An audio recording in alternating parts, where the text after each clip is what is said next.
dipersembahkan oleh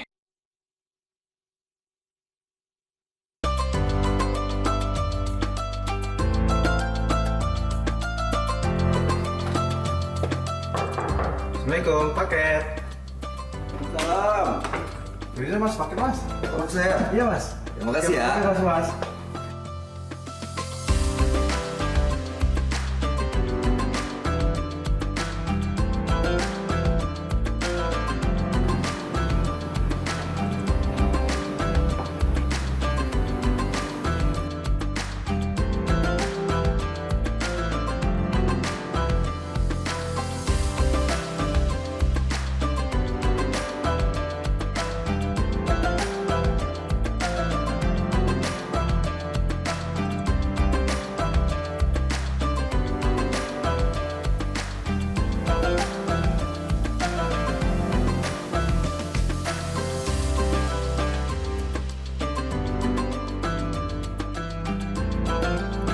Ramadan tiba, saatnya memperkuat ibadah, mempererat silaturahmi, dan tampil terbaik di setiap momennya.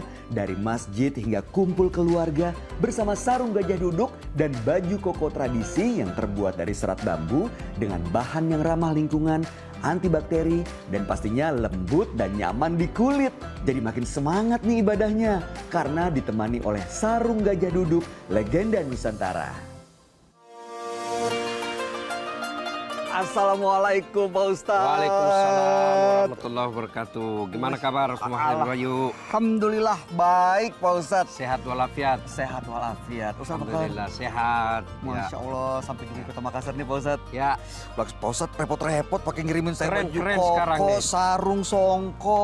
Ini saya jadi keren gini. Ini gajah duduk nih Pak Ustadz. ya peci, kokonya, sarungnya produk gajah duduk. Iya betul, Ya. karena emang bahannya kan adem Pak Ustadz. Baju Ya. kokonya juga nih kekinian, keren. Ya. Udah gitu nyaman, lembut. Dan sarungnya ini Pak Ustadz, kan motifnya kan diambil dari desain-desain yang seluruh Nusantara dikembangkan jadi bagus. Enak Ya, banget. makanya bungkusan sarung gajah duduk itu ada dari Sabang sampai Merauke. Betul, emang bener-bener. Menunjukkan khas Nusantara. Iya, gajah duduk Ya. emang legenda Nusantara Pak Ustadz. Ya. Tapi Pak Ustadz tahu kan yang asli yang gimana? Ada monokrom dan tulisan Arab. Betul, logonya Ya. monokrom dan ada tulisan Arabnya. Udah keren kan Pak Ustadz? Alhamdulillah. Masya Ayo Allah. kita gaspol lagi. Siap, gaspol memang. 2025. Mantap.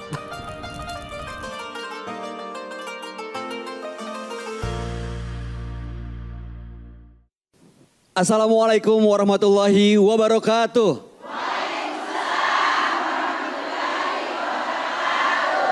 Alhamdulillahirabbil alamin. Sahabat Dasar dimanapun Anda berada, kita berjumpa kembali hari ini untuk menemani Anda menikmati santap sahur. Sama-sama kita berjumpa di Gaspol Sahur. Masih dari Kota Makassar, senang sekali saya Bayu Oktar tentunya bersama Ustaz Dasat Latif. Assalamualaikum Ustaz. Waalaikumsalam warahmatullahi wabarakatuh. Alhamdulillah, salim dulu Pak Ustaz. Alhamdulillah. Senang sekali bisa bertemu Jumpa lagi. lagi. Berjumpa Kita tiap lagi. hari ketemu kok. Iya makanya, kan kita nggak tahu besok ketemu lagi apa enggak Pak Ustaz. Iya. Tapi bisa ketemu nih seperti ibaratnya kalau saya pribadi ya Pak Ustaz. Ya. Seperti handphone yang dicas lagi. Ya. Dengar petua-petuahnya jadi semangat termotivasi lagi. Apalagi nih yang mau kita bahas hari ini mengenai kehidupan yang sebenarnya kita jalankan dalam keseharian. Yaitu hidup bertetangga. Hidup bersosialisasi tidak lepas dari hak dan kewajiban. Dan kalau bertetangga pasti juga ada hak dan kewajibannya. Izin Pak Ustadz, kalau orang tua saya pernah mengajarkan gini. Kalau kamu percaya sama Allah, kamu percaya sama hari akhir, kamu harus memuliakan tetanggamu. Iya. Tapi kadang-kadang saya mikirnya, kita sih iya mikirin tetangga. Tapi tetangga kadang-kadang suka gak mikirin. Masak sendiri, parkir sembarangan, bikin acara sampai malam. Kita mau protes, tertakut dimusuhin. Nah, bagaimana hubungannya antara kehidupan bertetangga dengan keimanan seseorang? Mohon petuahnya Pak Ustadz. Ya. Assalamualaikum warahmatullahi wabarakatuh. Waalaikumsalam warahmatullahi wabarakatuh. Alhamdulillah, salawat dan salam kepada Rasulullah Muhammad SAW. Saya mau minta tolong diangkat tangannya kalau memang apa saya tanya ya. Ibu-ibu tolong angkat tangannya yang hidup tanpa tetangga.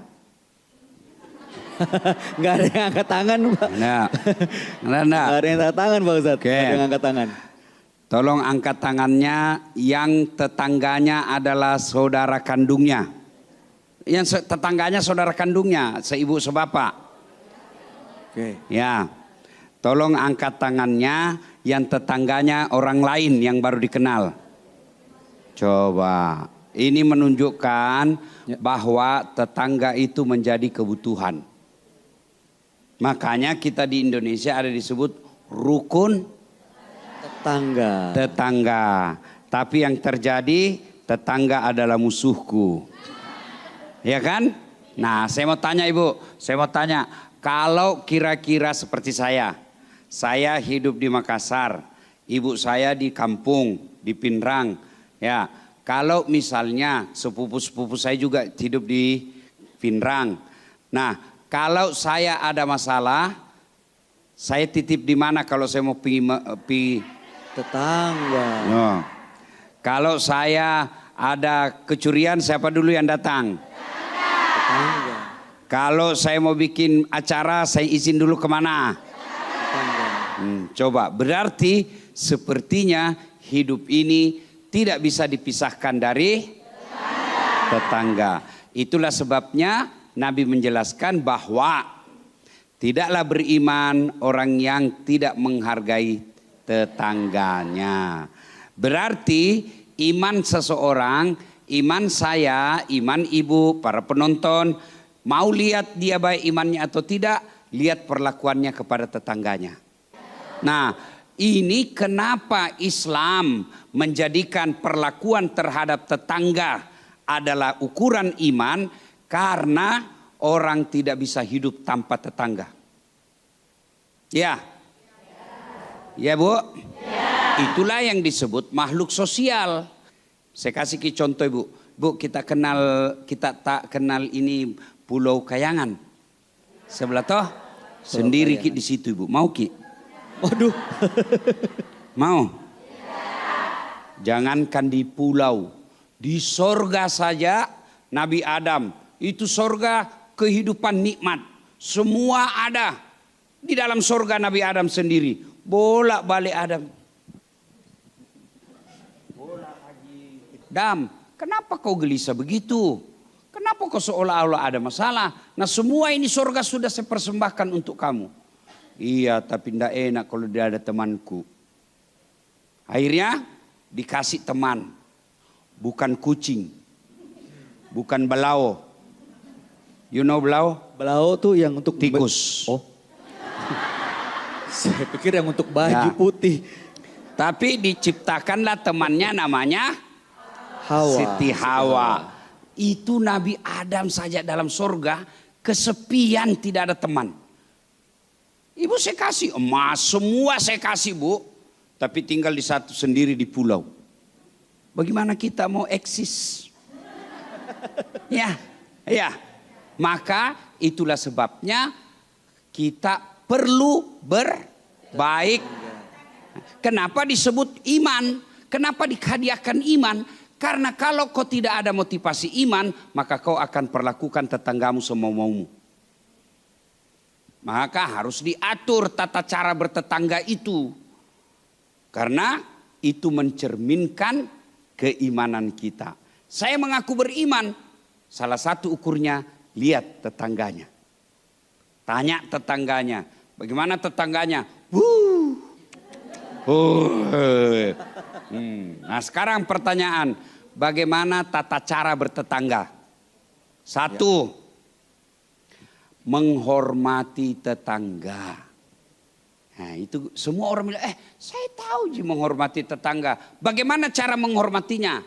Antara lain,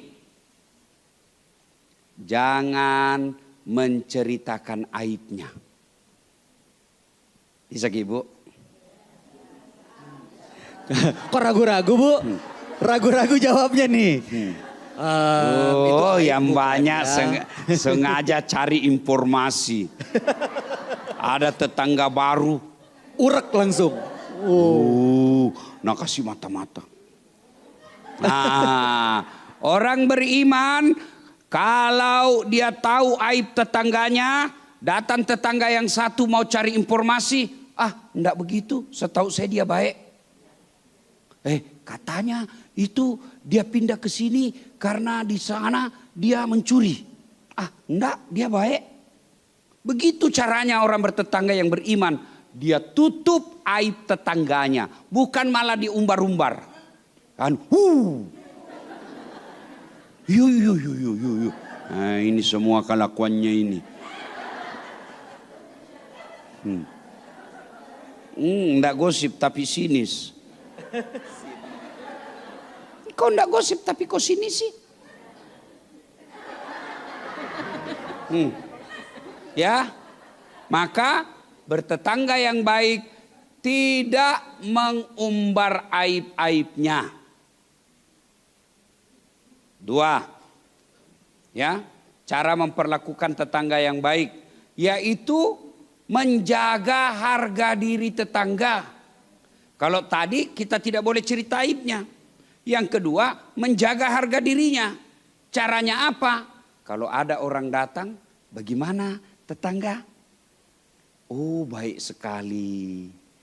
Tapi dia jarang ke arisan. Iya, setahu saya karena ada anaknya kecil. Itu disebut menjaga harga dirinya tetangga. Jangan malah kita kelepar, cari-cari. Biar kita tidak tahu. Kan biasanya kalau ibu-ibu itu alasan jogging. Padahal jalan antenanya.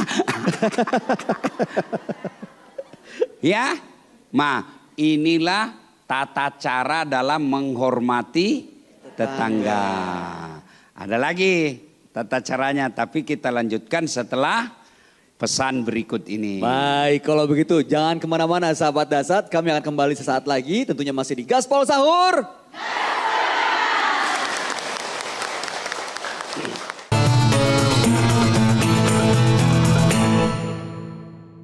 Dipersembahkan oleh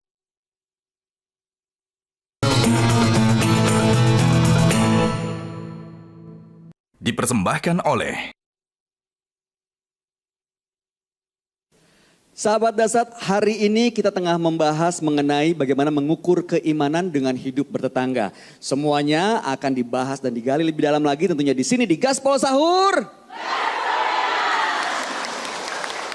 Pak Ustadz, tadi kan Ustadz sudah memberikan petuah cara bertetangga. Yang pertama tidak mengumbar aibnya. Kedua menjaga harga dirinya. Ya. Selanjutnya yang ketiga Pak Ustadz. Yang ketiga jangan ikut campur. Jangan ikut campur kecuali diminta bantuan. Beda ya ikut campur ya. Ikut campur biar bukan urusan mau ditahu semua. Jangan ikut campur urusan tetangga. Dia bertengkar sama suaminya, melayang piringnya, pak, pura-pura tidak tahu. Ya, jangan ikut campur. Kalau ibu sudah suka ikut campur nanti nasibmu seperti toge. Toge Pak Ustadz? Tahu toge? Pohon toge. Tahu sayur. ge? Tahu? Coba lihat itu toge. Selalu ikut campur toh? Gado-gado ada. Pecel ada. Tahu isi? Jalan kote? Soto Banjar? Selalu ikut campur. Karena dia selalu ikut campur, akhirnya Allah takdirkan tidak ada yang lurus, semua bengkok. Maka kalau ada tetangga suka ikut campur urusannya orang, Toge. langsung update status toge nih ya. Ya, jangan ikut campur kecuali dia minta saran.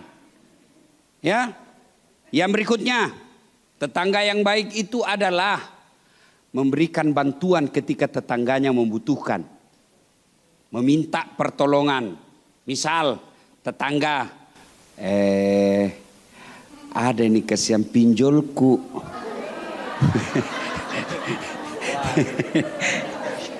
Pinjol. Pinjaman online. Masya Allah, dari 500.000, aduh sekarang sudah 3 juta. Makin banyak. Saya kasihan ini, kayak mau bunuh diri. Bisakah saya kasihan dibantu? Maka selama kita punya kemampuan untuk bantu, dibantu. Ini kadangkala yang memesahkan persaudaraan dan dengan tetangga itu karena utang. Ya. Nah, dia datang bertetangga. Waktu mau dipinjami baik betul. Ya toh? Memuji kiri kanan. Ujung-ujungnya utang. Bu, supaya tidak pecah kita perasaan persaudaraan di tetangga, lihat dulu kalau dia mengutang. Kalau kita tahu kemampuan ekonominya 2 juta, tiba-tiba mau minjam 10 juta. Bahaya itu. Itu namanya sapak kolasa. Cari masalah. Cari masalah. Masalah itu tidak kau cari aja ketemu. Apalagi cari. Tapi dia sudah terlanjur datang. Malu dia kalau tidak dikasih, kasihan. Dia sudah malu mengungkapkan mengutang. Tapi karena kita tahu kalau dikasih dia dibebani dan tidak sanggup, maka cukup dikasih tahu. Berapa kita ngutang? 10 juta ibu. Aduh, saya mau bantu tapi ada keperluan lain juga ini. Nah, cukup saya kasih saja 1 juta di. Mudah-mudahan 1 juta ini berkah, bisa menyelesaikan masalah. Akhirnya kita tetap memberikan dia bantuan. Bantu ketika minta pertolongan. Kecuali permintaan bantuannya melanggar agama. Haram kita ikuti. Misal, ibu, suamiku pecandu, narkoba. Bolehkah saya pinjam uang tak dulu untuk belikan, kasihan kecanduan dia. Itu haram. Bisa jadi ibu ikut ditangkap. Ya, keselama dia tidak bertentangan agama, orang beriman dia pasti tolong. Maksudnya apa dengan imannya?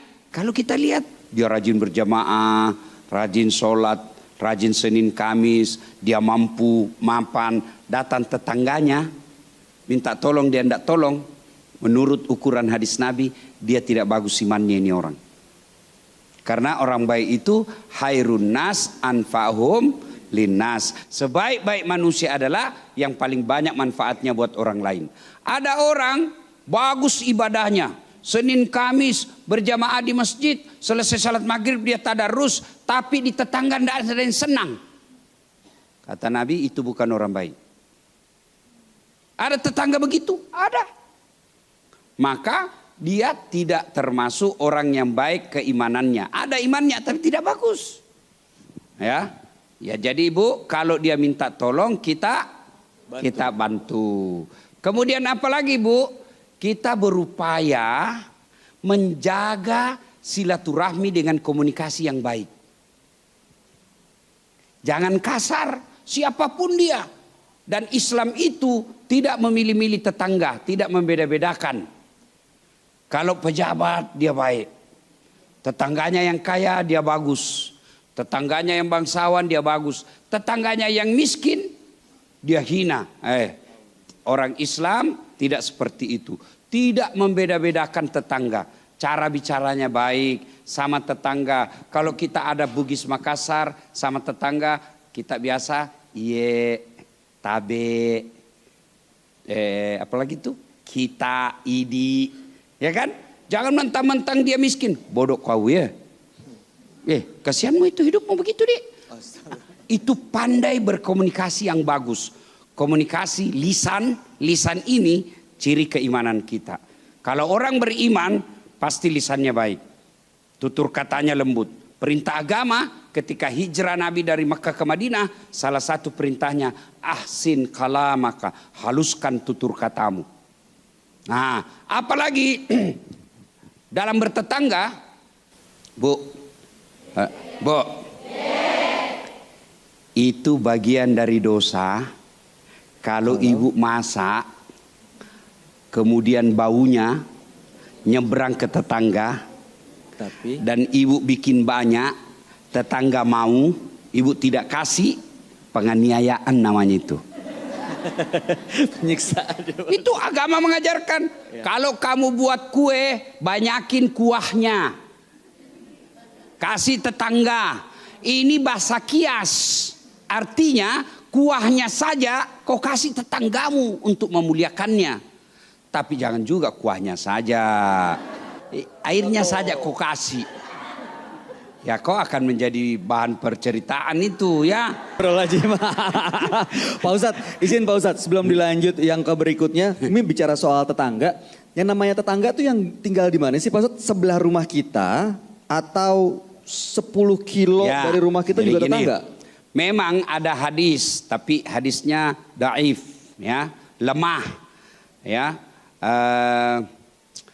bahwa tetangga itu adalah 40 rumah di sekelilingmu, 40 dari 4 arah angin, 10 dari utara, 10 dari selatan, 10 dari timur, 10 dari barat, 40, ya. Itu, tapi itu hadis dianggap lemah kedudukannya. Ada orang 1 kilo dari rumahnya, tapi tetangga. Kenapa? Sering berkomunikasi, sering bersilaturahmi, kunjung mengunjungi. Ada orang 1 pagar dengan rumahnya, tapi tidak pernah ketemu. Iya, oke, karena itu ulama mengatakan tetangga itu terpulang kepada budayanya di tempat dia hidup. Karena ada kalau di kompleks-kompleks itu eksklusif, kompleks-kompleks orang kaya, enggak pernah ketemu dia. Betul. Enggak pernah ketemu. Oh, beda kalau orang di kampung. Guyup ya Pak Ustadz. Antar kampung pun masih tetangga. Kenapa? Karena mereka saling kunjung mengunjungi. Kenapa dulu? Nah, waktu habis. Dulu baru mau cerita tapi waktunya habis. Kalau begitu tahan dulu sebentar. Kita akan lanjut lagi sesaat lagi tentunya di Gaspol Sahur.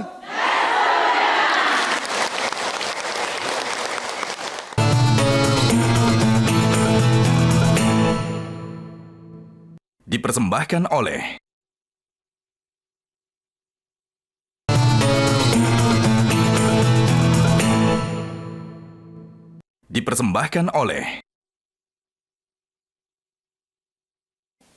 Sambil menemani Anda menikmati santap sahur, kita lanjut lagi di Gaspol Sahur. Bicara soal bertetangga lagi nih Pak Ustadz. Apalagi yang harus kita Saya lakukan? lanjut lagi. Kenapa dulu itu rasa kekeluargaan dengan tetangga itu akrab sekali? Karena pemenuhan. Jangan ketawa. Sabar Pak Ustadz, sabar. Apalagi tadi? Pemenuhan kebutuhan sehari-hari itu dengan tetangga. Istilah dulu barter. Iya toh? Nah, saya masih dapat Ibu. Tidak ada gula di rumah. Ada tamu. Nah, bukan hari pasar. Kan di kampung saya dulu enggak setiap hari pasar, enggak ada toko. Nanti pasar baru belanja. Cuman 2 kali sepekan. Hari Kamis sama hari Ahad. Habis gula. Ada tetangga. Nah, tradisi menjamu tetangga itu bagian dari iman. Dek gaga golla. Enggak ada gula. Oh, enggak ada gula. Dia bilang mamaku. Lokoi bali bolai pasilele golla. Itu bahasa Bugisnya itu ya. Dia bilang kamu pergi di tetangga, pinjam gulanya. Biasa dipinjam 1 gelas. Ya kan? Nah, makanya orang Bugis itu Mas Bayu ada 2 tangganya. Yang tangga depan, kan rumah kayu. Tangga depan, tangga belakang. Untuk apa tuh Bos? Tangga belakang itu turun untuk pergi pinjam gula. Benar. Iya, benar ini. Oh. Karena kalau dari depan kelihatan malu. Oh iya benar. Bawa gula kelihatan. Ya, kalau yang satu tangganya ecar pasar. Diumpetin. Iya kan? Oh, jangan salah Mas Bayu. Orang Bugis Makassar itu menjunjung tinggi siri, harga diri, rasa malu. Oh. Malu kalau tetangga datang tidak disuguhi. Enggak ada suguhannya. Nah, apalagi yang datang dari tetangga kampung. Nah, tentu maka mereka akrab. Kenapa? Karena mereka saling membutuhkan. Kalau kita bertetangga akrab, tujuannya apa? Jadi ladang amal. Ladang kebaikan. Bukankah orang terbaik, orang banyak manfaatnya? Kalau kita tidak berinteraksi, di mana kita dapat pahala silaturahmi? Di mana kita dapat pahala membagi? Di mana kita dapat pahala mendoakan? Itu pentingnya kita bertetangga. Nah, orang bule, dia tidak pernah bertetangga. Kalau kita, umumnya orang timur, tetangga itu adalah saudara. Ya toh Ibu? Nah, maka penting. Nah, suka bikin kue, kasih tetangga, dibantu. Jadi saling Apalagi? berbagi ya. Nah, mau ngomongin soal tetangga lagi nih Pak Ustadz. Ya. Kan tadi kan Pak Ustadz izin sebelum kita lanjutkan, tetangga adalah saudaramu. Nah, kan tetangga itu kan nggak semuanya yang keimanannya sama Pak Ustadz. Ya. Misalnya ada tetangga yang beda agama. Nah itu kewajiban dan haknya sama nggak sih Pak Ustadz? Kalau beda agama, dalam hal akhlak, tidak ada bedanya. Kita muslim tetangga atau non muslim. Justru kita harus jauh lebih baik kepada non muslim. Kenapa? Karena perlakuan kita bisa menjadi dakwah buat dia. Oh, begini tuh orang Islam. Oh, pantas. Nah itu berarti dia kagum. Kalau Islam begitu berarti dia tidak senang. Bagaimana mereka mau hormat sama agama kita kalau umatnya mempertontonkan yang tidak baik?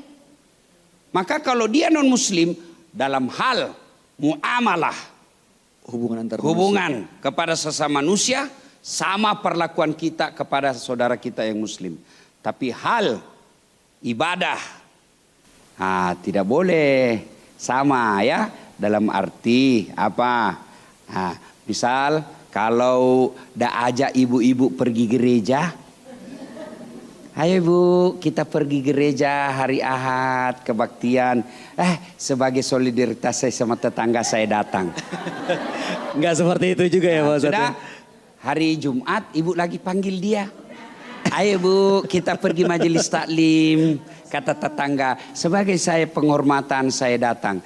Tidak begitu yang disebut toleransi. Toleransi itu lakum dinukum waliyadin. Artinya apa? Kita biarkan dia beribadah, dia mau perayaan agamanya di rumahnya, kita berikan kemudahan, kalau perlu kita bantu, kita sediakan kursi, boleh. Ya, boleh Ibu. Ya.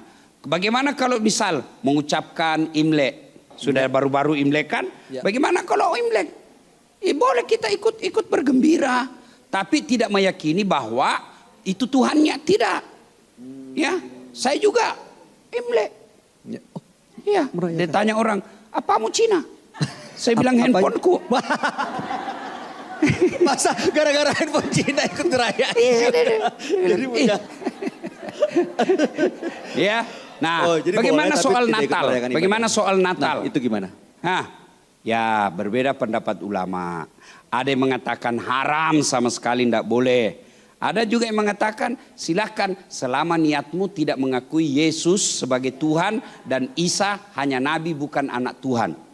Ini kan saya mengucapkan kepada tetangga saya, tapi tidak berarti bahwa saya yakin Yesus itu Tuhan dan Isa itu anak Tuhan. Isa Al-Masih adalah Nabi seperti Muhammad SAW. Kenapa saya ucapkan selamat? Karena saya menghormati sebagai saudara, tetangga ya, tapi tidak mengakui imannya. Tapi saya mengakui sesama hamba Allah yang akidahnya beda dengan saya. Ya, Umar bin Khattab mencontohkan ketika Umar bin Khattab menguasai Persia, Umar bikin pengumuman, jangan kau hancurkan patung-patung mereka.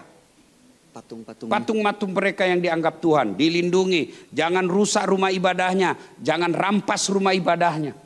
Nah, kemudian bertetangga lagi. Begitu pentingnya kita dalam bertetangga sehingga dalam agama kita kalau ibu tanam pohon, tahu pohon? Tahu Bu. Mangga. Mangga. Lalu pohon itu menyeberang ke tetangga. Pohon rantingnya. Maka yang menyeberang itu haknya tetangga. Kenapa bisa begitu Ustaz? Karena daun-daunnya itu menyeberang, bukan ibu yang membersihkan, tapi tetangga. Maka buah-buahnya yang nyebrang itu halal buat tetangga. Tidak perlu dia minta izin sama ibu. Tapi kalau yang minta izin lebih bagus lagi. Tapi kalau tidak dia sudah halal. Kenapa? Dia menyeberang pagar. Ada yang tanya, Ustadz bagaimana kalau istrinya tetangga menyebut? Jangan dong. Beda lagi dong itu Pak Ustadz. Ya. Baik, nanti kita teruskan lagi tapi sekarang kita berikan kesempatan buat bertanya ya Pak Ustadz. Ya oke. Silakan ibu-ibu yang mau bertanya boleh angkat tangannya. Ada yang mau bertanya? Wah banyak sekali. Yang depan dulu deh. Silakan ibu boleh maju ke depan. Kita punya hadiah nih buat ibu. Iya. Ini Pak Ustadz. Hadiahnya. Silakan ibu di sebelah situ. Perkenalkan diri Bu. Nama saya Pak Ustaz Siti Nurhaida dari Majlis Taklim Al-Hidayah. Siti Nurhaida. Nurhaida. Dari Majlis Taklim Nurhaida. Nurhaida. Haira. Oke. Nurhaida. Nurhaida. Nurhaida. Ada cewekku dulu namanya Nurhaida. Mama Ecin mau marah nanti Pak Ustadz. Ya. Ya, pertanyaan saya Pak Ustaz, bagaimana kalau ada tetangga yang tidak peduli dengan tetangga yang lain? Apakah kita wajib menjalin hubungan baik dengan tetangga seperti ini? Itu saja pertanyaan saya. Enggak pedulinya gimana nih misalnya contohnya? Misalnya kalau misalnya dia datang begitu, ada tetangga yang sedang duduk-duduk misalnya di depan rumah tidak menegur. Atau ada juga yang buang sampahnya seenaknya saja, dia tidak peduli apakah ini halaman tetangganya ataukah padahal dia sendiri punya depan rumah. Iya, ada kan bisa dia simpan depan rumahnya. Kenapa dia simpan di depan rumah tetangga? Atau ada juga yang buang sampahnya seenaknya saja, dia tidak peduli apakah ini halaman tetangganya ataukah padahal dia sendiri punya depan rumah. Iya, ada kan bisa dia simpan depan rumahnya. Kenapa dia simpan di depan rumah tetangga? Siapa Bu yang kayak gitu siapa? Oke. Sorry. Ibu Nurhaida, saya kasih hadiah. Dari Majelis Taklim mana Ibu? Al-Hidayah Pak Ustaz. Al-Hidayah, kecamatan? Kecamatan Talo, Kelurahan Tamua. Oke. Di mana itu? Ya Allah. Sudah. Pak Ustaz. Enggak. Berdosa. Itu parah. Ini Bu, ya. Ini dari Sabang sampai Merauke. Ya. Ini betul. yang baru Ibu, gajah duduk yang baru. Ada monokrom. Ada tulisan Arab. Betul. Pasti curiga lagi ini bila enggak ada isinya. Coba kita buktikan Pak Ustadz. Kira lagi enggak ada isinya, buka akal lalu. Wow. Ada isinya. Ya, Ibu Nurhaida. Selamat ya Ibu. Terima kasih, Pak Ustaz. Selamat menggunakannya di bulan suci Ramadan. Hadiah dari Gajah Duduk. Terima kasih Pak Ustaz. Terima kasih, silakan kembali Bu. Ya. Nah gimana tuh Pak Ustadz? Kalau Karena tetangga waktu nggak peduli. habis, kita lanjutkan setelah pesan berikut ini. Baik, jangan kemana-mana, tetap bersama kami di Gaspol Sahur.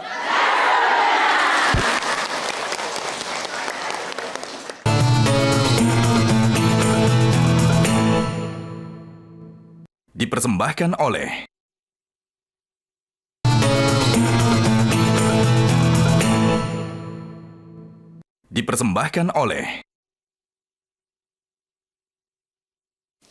Sahabat Dasat, terima kasih Anda masih bersama kami di Gaspol Sahur.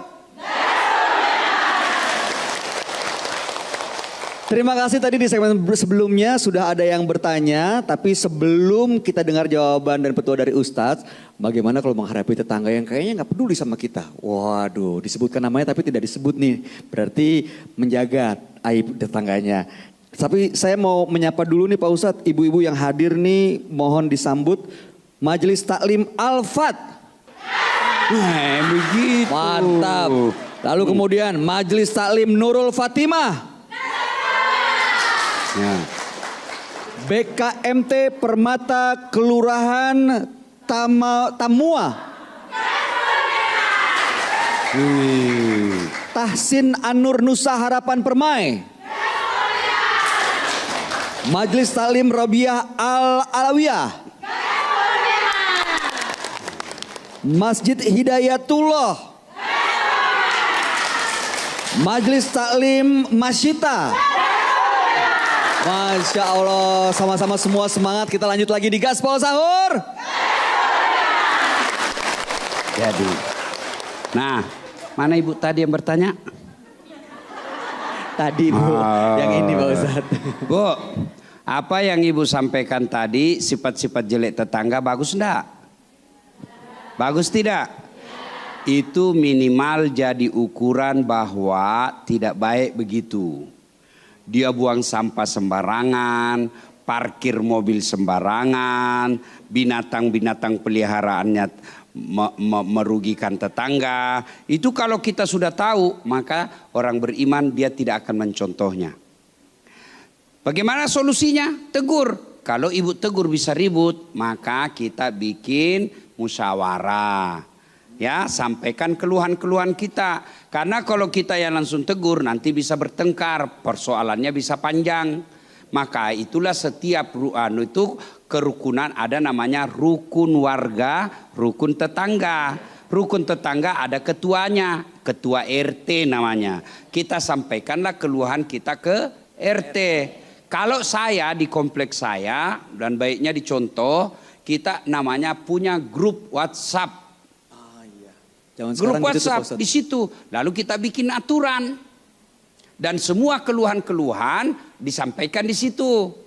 Tolong parkir mobil pada tempatnya yang benar. Nah, ya. Kemudian tolong ketua kompleks lampu di blok A padam. Begitu. Itu pentingnya ada musyawarah ketua RT. Kalau dulu di kampung ada namanya tudas sipulung. Rapat mereka untuk mencari jalan keluar dalam masalah dalam rukun tetangga. Gitu ya Bu ya. Minimal kalau kita sudah tahu itu jelek, jangan dicontoh. Oke Bu Nur Haida. Aduh. Oke, terima kasih Ibu, terima kasih Ustaz. Selanjutnya ada lagi yang mau bertanya? Oh, sebelah sini nih. Boleh maju Ibu, sebelah sini Pak Ustaz. Oke. Sebutkan nama dan pertanyaannya. Masih ada hadiah lagi. Nih, hadiah dari Gajah Duduk. Ya. Terima kasih. Itu oke, pertanyaan. Perkenalkan diri dulu Ibu. Bismillah, assalamualaikum warahmatullahi wabarakatuh. Waalaikumsalam warahmatullahi wabarakatuh. Izin Ustadz, nama saya Dania dari Majelis Taklim. Siapa? Dania. Hah? Dania. Dania Ustadz. Dania. Oh, kalau ada logatnya baru. Ya, oke Mi Bu Dania. Iya, dari Majelis Taklim Masyita, Kelurahan Tamamau, Kecamatan Panakukang, Makassar. Silakan Bunda. Pertanyaan simpel saja Ustadz. Bagaimana menjaga kadar keimanan kita dan kesabaran kita terhadap tetangga yang suka ngutang-ngutang, tapi susah dia mau bayar. Kita sudah menagih dengan cara halus, cara yang penting dia tidak tersinggung, tapi dia tidak ada kesadaran untuk bayar hutang. Oke, Ibu Nadia, terima. Dania Pak Ustadz. Sengaja Ibu.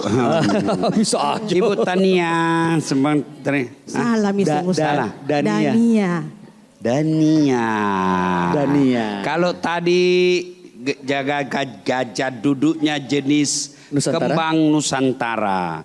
Kalau ini Mika. Masya Allah. Tapi tetap gajah duduk. Iya dong. Sebelum saya kasih hadiah, kenapa disebut gajah duduk Ibu? Karena duduk. Gajahnya enggak pernah berdiri. isinya Pak ada Ustadz. isinya tetap. Alhamdulillah. cantik. Dipakai Ramadan Ustaz. Terima kasih Ustaz. Ibu. Terima kasih. Barakallah. Makasih Bu Dania. Ya. Bagaimana menyikapi tetangga yang mau ikut campur, mau semua, dia ganggu terus kita. Bagaimana cara menyikapinya? Contoh Rasulullah. Rasulullah sejahat apapun tetangganya, beliau tetap baik. Dia jahat, dapat dosa. Kita sabar, dapat pahala. Ya kan? Kejahatannya orang kita jadikan pahala. Tapi Ustadz, bisa-bisa saya terpancing. Bisa jadi terjadi perang. Nah, itulah yang tadi solusinya Bu. Ada musyawarah, kita laporkan, ya. Nah, ada juga tetangga yang suka jahil ngambilin barang kita. Ada yang begitu. Nah, bagaimana solusinya? Lapor. Ternyata kita tidak mampu dan tidak dapat ketenangan di kompleks itu. Apa boleh buat? Daripada kita ribut tiap hari, ada solusi. Kita hengkang. Pindah, kita Pak Ustadz. tinggalkan kompleks itu. Ya, kalau kita sudah tidak merasa nyaman, ya kan? Iya toh Ibu? Nah, sekarang kita lanjut, ini yang paling penting lagi. Akhlak dan adab dalam bertetangga. Membesuk ketika sakit. Ya. Sakit tetangga kita besuk. Ya, sebagai dukungan moral. Kalau kita tahu dia butuh biaya, jangan kasih kue. Ini kesalahan kita biasa. Kalau ada orang sakit, kita datang bawakan kue. Nah, enggak ada yang nak dimakan kalau kue. Siapa yang makan itu kue? Penjaga. Maka lebih tepat ibu bawa duit. Kalau dia orang kaya, ya sudah, kita bawa saja doa. Bacakan Yasin. Berarti ibu enggak tahu. Belum Pak mau mati. Orang itu kalau dibacakan Yasin ketika dia sakit, kalau dia sudah saatnya wafat, diwafatkan dalam keadaan Islam. Dimudahkan menghadapi sakaratil mautnya. Kalau belum saatnya, disegerakan sembuh. Kan begitu doanya orang membesuk. Bukan bilang, innalillahi wa inna. Belum Pak mati. Tidak, ini berarti jarang ikut pengajian. Nah, ibu bapak saudara-saudara sekalian. Pada akhirnya, tetangga adalah variabel, indikasi, tanda berimannya seseorang. Kalau dia baik kelakuannya kepada tetangganya, berarti imannya bagus. Dan ingat, dalam hidup ini ada dua hal yang harus dijaga. Pertama, yang populer di telinga kita, jaga perbaiki hablum minallah.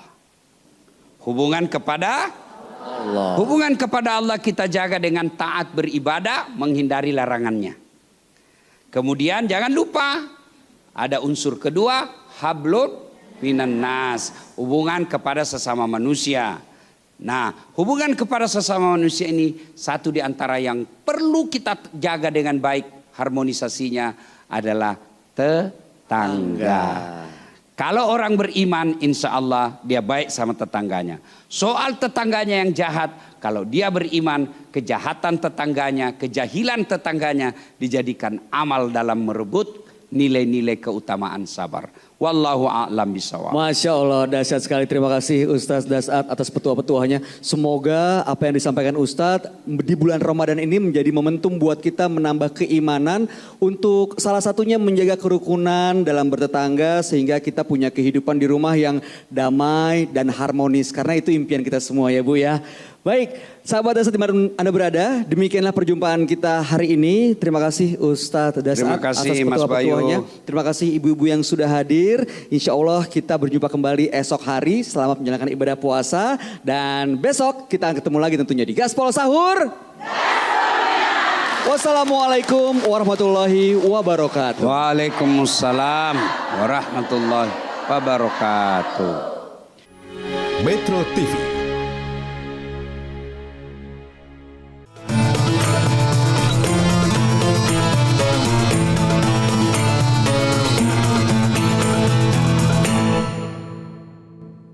Dipersembahkan oleh Jelajahi cara baru mendapatkan informasi. Download Metro TV Extend sekarang.